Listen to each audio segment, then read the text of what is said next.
Hello friends, स्वागत है मेरे चैनल अजय चौधरी मुन्ना पर। स्वागत करता हूं अपने चैनल पर। सभी का स्वागत है, वेलकम है। आज हम डिस्कस करने वाले हैं भौतिक विज्ञान का पहला चैप्टर, जिसमें हमने डिस्कस किया था कूलाम का नियम। आज डिस्कस करेंगे वैद्युत क्षेत्र और वैद्युत क्षेत्र क्या होता है, या वैद्युत क्षेत्र की तीव्रता क्या होती है, उसकी बीमा और मात्रक के बारे में डिस्कस करेंगे, और वैद्युत बल रेखाओं के बारे में भी आज समझेंगे। तो सबसे पहले हम देखते हैं, तो एनसीईआरटी भौतिक विज्ञान फिजिक्स में आपका स्वागत है। मेरा नाम अजय चौधरी, मैं आपका स्वागत करता हूं अपने चैनल पर। तो चलिए वीडियो शुरू करते हैं। वीडियो शुरू करने से पहले आपको हम बता दें कि आप अगर अभी तक चैनल में नए हैं तो चैनल को सब्सक्राइब कर लीजिए, क्योंकि आप लोग वीडियो देख करके निकल लेते हैं और आप चैनल को सब्सक्राइब नहीं करते, ना ही वीडियो लाइक करते हैं। तो प्लीज़, वीडियो बनाने में मेहनत लगती है, तो आप लोग वीडियो को लाइक और शेयर ज़रूर करिएगा, और इसको चैनल को सब्सक्राइब कर लीजिएगा अगर आप चैनल पर नए हैं तो। चलिए वीडियो शुरू करते हैं। वैद्युत क्षेत्र क्या है? वैद्युत क्षेत्र इलेक्ट्रिक फील्ड बोला जाता है जिसको। तो वैद्युत क्षेत्र क्या होता है दोस्तों? किसी वैद्युत आवेश अथवा आवेश समुदाय के चारों ओर स्थित वह क्षेत्र। किसी वैद्युत आवेश अथवा आवेश समुदाय के चारों ओर स्थित वह क्षेत्र जिसमें कोई अन्य आवेश आकर्षण अथवा प्रतिकर्षण बल का अनुभव करता हो। दोस्तों, आपने देखा होगा कि ऐसे कोई एक, मान लिया जाए यहाँ और यहाँ पर कोई एक गुटका रखा हुआ है, जिसके चारों ओर आवेश हैं। मतलब ये इलेक्ट्रिसिटी है, एक तार है, उसमें चारों ओर आवेश, इलेक्ट्रॉन प्रभावित हो रहे हैं, आवेश प्रवाहित हो रहे हैं। तो आप उसके चारों ओर स्थित उसका वह क्षेत्र जिसमें कोई आवेश जो होता है उसको आकर्षण या प्रतिकर्षण कारी बल का अनुभव कराता है। यानी ये बल इधर की ओर खींचता है, ये इधर की ओर, यानी आकर्षण और प्रतिकर्षण दोनों बल उसमें कार्य करते हैं।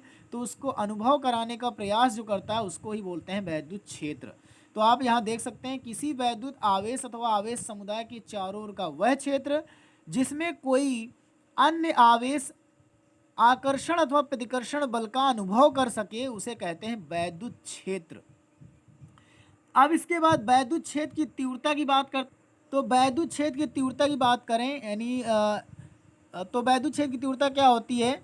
वैद्युत क्षेत्र में किसी बिंदु पर रखे वैद्युत क्षेत्र में किसी बिंदु पर रखे परीक्षण आवेश पर लगने वाले वैद्युत बल तथा परीक्षण आवेश के अनुपात को उस बिंदु पर वैद्युत क्षेत्र की तीव्रता कहते हैं।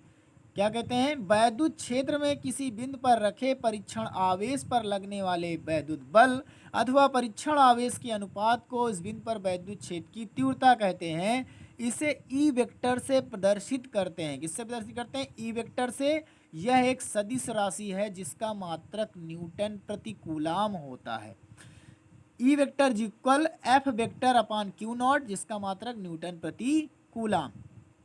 तो आप दोस्तों परिभाषा यहीं से बना सकते हैं कि एकांक यानी वैद्युत क्षेत्र की तीव्रता यानी वैद्युत क्षेत्र में किसी बिंदु पर रखे परीक्षण आवेश पर लगने वाले बल तथा परीक्षण आवेश के अनुपात को वैद्युत क्षेत्र की तीव्रता कहते हैं।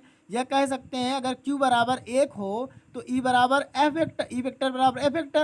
यानी कह सकते हैं कि परीक्षण अगर किसी बिंदु पर लगने वाले वैद्युत बल का आवेश एकांक है तो वह वैद्युत बल उसके वैद्युत क्षेत्र की तीव्रता के बराबर होता है। आप ऐसे भी कह सकते हैं, यह कह सकते हैं कि किसी बिंदु पर वैद्युत क्षेत्र की तीव्रता उस बिंदु पर लगने वाले बल तथा परीक्षण आवेश Q नॉट के अनुपात को वैद्युत क्षेत्र की तीव्रता कहते हैं, जिसका मात्रक न्यूटन प्रति कूलाम है फ्रेंड्स।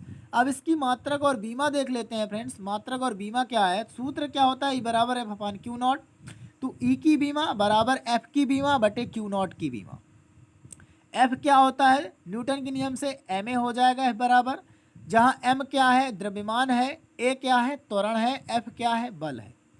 तो F बराबर ma और Q बराबर IT, क्योंकि I क्या होती है? धारा होती है। T क्या होता है? सेकेंड यानी समय होता है। तो M क्या होता है? द्रव्यमान, M हो जाएगा। A क्या होता है? त्वरण का मात्रक होता है मीटर पर सेकेंड स्क्वायर, इसलिए LT-2 हो जाएगी बीमा। और जो I है इसका एम्पियर हो जाएगा, T जो है उसका सेकेंड हो जाएगा। तो जब ये ऊपर जाएगा तो दोनों में इनवर्स लग जाएगा। तो ये MLT-2 पहले से था, ये जाएगा 3 हो जाएगा। तो MLT-3 A इनवर्स इसकी क्या हो जाएगी? बीमा हो जाएगी फ्रेंड्स। ठीक है, तो और इसका मात्रक जो होगा एसआई पद्धति में वो किलोग्राम मीटर सेकंड की पावर -3 एम्पियर की पावर -1।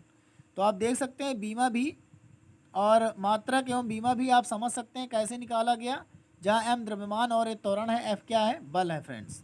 तो आपने अभी समझा इसको। अब हम वैद्युत बल रेखाओं की बात कर लेते हैं।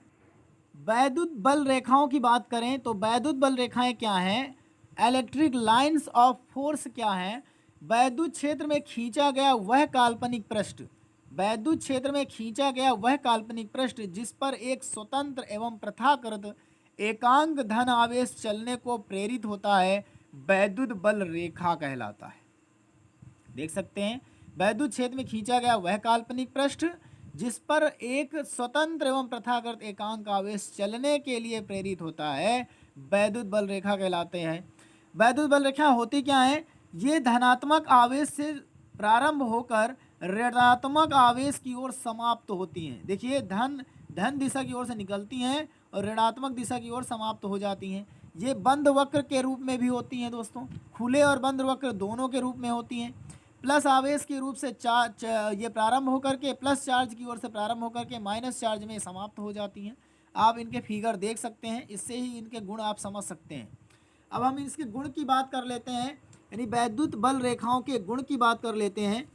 तो वैद्युत बल रेखाओं के गुण क्या है कि वैद्युत बल रेखाएं धन आवेश से प्रारंभ होकर ऋण आवेश पर समाप्त होती हैं। जैसे कि आपने फिगर में यानी चित्र में देखा है कि धन आवेश से प्रारंभ हो रही हैं और कहाँ समाप्त हो रही हैं, ऋण आवेश की ओर। इसके चारों ओर एक वैद्युत क्षेत्र है। अब इसका जो सेकंड है वो वैद्युत बल रेखा के किसी भी बिंदु पर खींची गई स्पर्श रेखा उस बिंदु पर वैद्युत क्षेत्र की दिशा तथा उस बिंदु पर धन आवेश पर लगने वाले बल की दिशा को प्रदर्शित करती है। आपने देखा भी। और कोई भी दो बल रेखाएं आपस में काट नहीं सकती हैं। अगर दो बल रेखाएं हैं तो आपस में वो क्रॉस नहीं करेंगी, काट नहीं सकेंगी।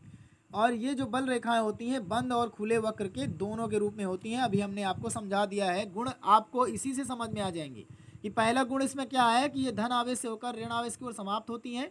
दूसरा ये है कि ये बंद और खुले वक्र दोनों के रूप में होती हैं। और तीसरा गुण यह है कि कोई भी बल रेखाएं आपस में एक दूसरे को काट नहीं सकती हैं। तो आप ये 3 क्वालिटीज़ इसके याद रखिएगा फ्रेंड्स। आप एग्जाम में आता है तो 3 क्वालिटीज़ लिख सकते हैं। तो ये रही फिजिक्स की क्लास। अब मिलते हैं कल डेरिवेशन के साथ। कल आपको डेरिवेशन समझाएंगे, यानी वैद्युत क्षेत्र की तीव्रता अच्छी स्थिति में इसकी उत्पत्ति कैसे होती है उसके बारे में समझेंगे कल के वीडियो में। तो अगर आज की वीडियो आपको अच्छी लगी हो, तो वीडियो को शेयर कीजिए, लाइक कीजिए। अगर चैनल में अभी आप नए हैं तो चैनल को सब्सक्राइब कर लीजिए। तब तक मिलते हैं नेक्स्ट वीडियो में। तब तक के लिए bye bye, take care, thank for watching.